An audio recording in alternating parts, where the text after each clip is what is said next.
All right, guys, here we go. These are my kind of quick thoughts and predictions on the AEW All In 2026 event. If you were unaware, All In is AEW's biggest show of the year, and it's not arguably kind of is the second biggest show of the year, right behind WrestleMania for now. But with that, expect a lot of pageantry, a lot of fireworks, a lot of whoopah, uh, as it's hailing from Wembley Stadium Saturday, August 30th at, I want to say, it was like 1 p.m. Eastern. So convert that in your own time zone. It's going to be an early show. It's going to be a long show.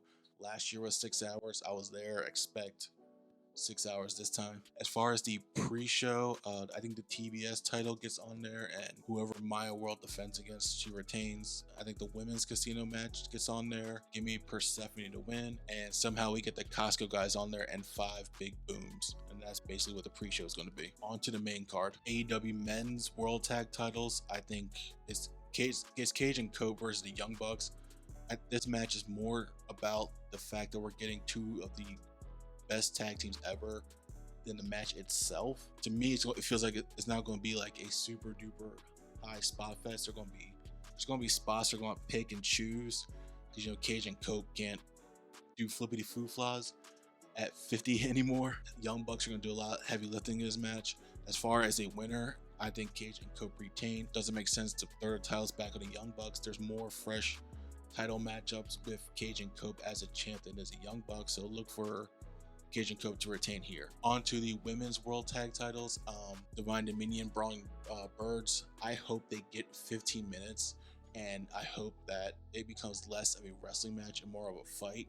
It's very rare that you get 4 women of this size, stature, and reputation of stiffness and brutality, and I hope they lean into it. As far as a winner, it's in their home country. Give it to the Brawling Birds to get a feel-good moment. Divine Dominion's had a great run, and they could win it back fairly soon, but for the moment, for the feels, give me the Brawling Birds to win the women's world tag titles. As far as the AEW trios title situation, Good, Bad, and Ugly, Bandito, Birdie King, Hangman issued open challenge. I think that leads the way things are going. It's like a multi-team ladder match open challenge theme. Bob, you have the champs, Good, Bad, and Ugly. You have the Demand.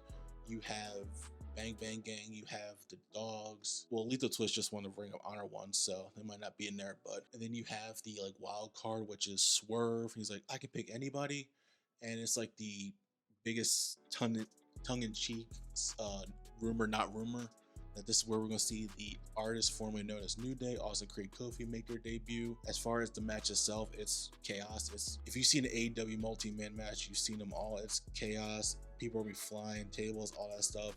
As far as a winner goes, I do think this is a retain by Good, Bad, and Ugly. I don't see Swerve and Austin and Kofi lasting longer really than the pay-per-view. So there's no sense to let them win. I want a Demand win, but I think I'm higher on them than AEW are, because they had a title reign recently. It was like 3 weeks, and it was fun. It should have lasted longer, but I think the higher ups consider money to be made with Good, Bad, and Ugly as the champs, so look for that to continue, and they retain the titles in a chaotic match. Men's Casino Gauntlet, Andrade is 1, MJF is 2. If there's ever a Casino Gauntlet match, which if you're not aware, it's 2 men start at random intervals, another competitor comes out, and the first one to get a pinfall is the #1 contender for the AEW Men's World Title. If there's ever a Casino Gauntlet for it to end at 1 and 2, it's this one. These two have bad blood, stemming back months and basically most of the year. I don't think they do that. It's too much fun to have random people come out. Usually we can get like a debut in this one. I don't think this year we get a debut. As far as with returns, long shot, I kind of hope Adam Cole comes back. That will be fun. He's been out injury. He's won of the grade, so just a feel good moment. As far as a winner, I do think, right, my heart says anyone but MJF. He won it. I think he won it last year. He's won it before, and it's kind of like it's a safe pick, but it's also a boring pick. I do think this is set up to let Andrade finally get his world title shot that he's been wanting this entire year, basically. So, stars align. Sometimes the obvious option is still the best option. Give me Andrade to win the Casino Gauntlet and get his shot at the men's world title. The International Championship Triple Threat is a internet wrestling fan's wet dream. You have Kyle Fletcher, Kazuchika Okada, and Konosuke Takeshita, three of the best in the world going at it. And there's so much bad blood between earlier Takeshita's unceremonious bounce from the Don Callis family because of jealousy and stuff like Okada and Fletcher. And then that same jealousy and bravado and pride is showing itself now between Fletcher and Okada. And it's going to shuffle into this match. They're going to get 30-some minutes. They're going to tear the house down. As far as a winner, any three of them winning, and it makes sense. It's good. It's funny too, because I think if Takeshita wins, then Fletcher and Okada blame each other, and the animosity continues. If either Fletcher if Fletcher retains or Okada wins it, the jealousy kind of rears its head for that. As far as winner, I'm picking Fletcher to retain. I think with that, Okada gets it turned to an asshole. I think a win like this at the biggest stage cements Fletcher.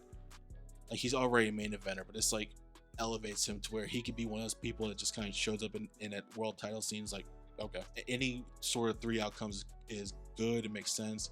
But for this, I'm going to pick Fletcher to retain the International Championship in a match of the night contender. We have the TNT Championship, Kevin Knight, Darby Allin, and a Falls Count Anywhere, which basically means they can have a pin outside the ring and a crowd out in the backstage on the double decker at Big Ben. Wherever they can get to, they can do a pin there. And I think we definitely see it in the crowd. We see it on stage. I assume they're gonna go in the back, depending on how big that ramp is. I would love if it's possible. I would love for them to play out in the streets. Like, hell, start fighting on double decker. Why not? It's Darby Allin. If you're not aware, Darby Allin, he's a guy that will just jump off of stuff, basically throw his body to the wolves. Kevin Knight is someone who's, to me, he's on the cusp of like a perennial staying main event star. He's had a great summer, from betraying Darby Allin at Double or Nothing to having a good showing at Redemption, facing Kenny Omega for a title. As far as a winner, really, because Darby Allin is a made man, no matter what he does, he'll be cheered. I think Kevin Knight needs this more to really cement himself and to carry this feud, because if Darby gets his revenge for what happened earlier, it's kind of like, that's it. Kevin Knight wins by hook or by crook. Expect the Don Callis family. I think that gives Darby motivation storyline wise to continue this into the fall. I can see this going until the end of the year. So with that, give me Kevin Knight to retain his TNT Championship. But damn it, I want to see some fun stuff done in this Falls Count Anywhere stipulation. The Continental Cup Challenge thing, I don't know the official name. The final takes place here. Hey, Future Heart here. Yeah, so I missed part of Collision and the semifinal draw, apparently. When I recorded the predictions video, I thought it would save Claudio and Mox for the final, but that is no longer physically possible as they are facing in the semifinals with Kyle O'Reilly and Nigel McGuinness in the other one. Mox is going to beat Claudio now that it's in the semifinal, not the final. So look for Mox to get there, and fuck it, let's do Hometown Hero. Give me Nigel McGuinness to beat Kyle O'Reilly, and you know what? Just for the feels, let's do Nigel McGuinness wins the Continental Cup Challenge Classic thing and the Continental title. All right, back to past me in this video. All right, and we are down to the two main events. First, the AEW Women's World Championship. Mercedes Moné is going to challenge Willow for that title, and these two have been tearing the house down, and you probably could consider the best build to this show. They've been like trading jabs, trading fists, all that kind of stuff, and we know it's going to be a good match. The two of the best, not just women wrestlers right now, but wrestlers in general. And don't forget, it was Willow who beat Mercedes at I believe the very last show, 2025 Dynamite, for the Collision, one of those, for the TBS Championship. That's right after Mercedes was on that crazy belt collector run, which is like Mercedes 13 belts. The match itself is going to be good. It's going to be emotional. It's going to be high energy. I hope they're given like 30 minutes to tear the house down. As far as a winner, the AEW women's world title is like the one title that's evaded Mercedes her career, her long and like storied career. And I think she gets crowned here. So look for Mercedes to win the title and capture the one piece of gold that she has failed yet to capture. Side note on this match, I wish Thekla was still in it. Thekla was the champion up until recently when Willow beat her. I think was that Beach Break? I don't remember. To me, this should have been a triple threat. Thekla did so much work with the title this year that she should have been rewarded, but neither here or there. Whatever she's doing, hope she's having fun, or if she's injured, rest up.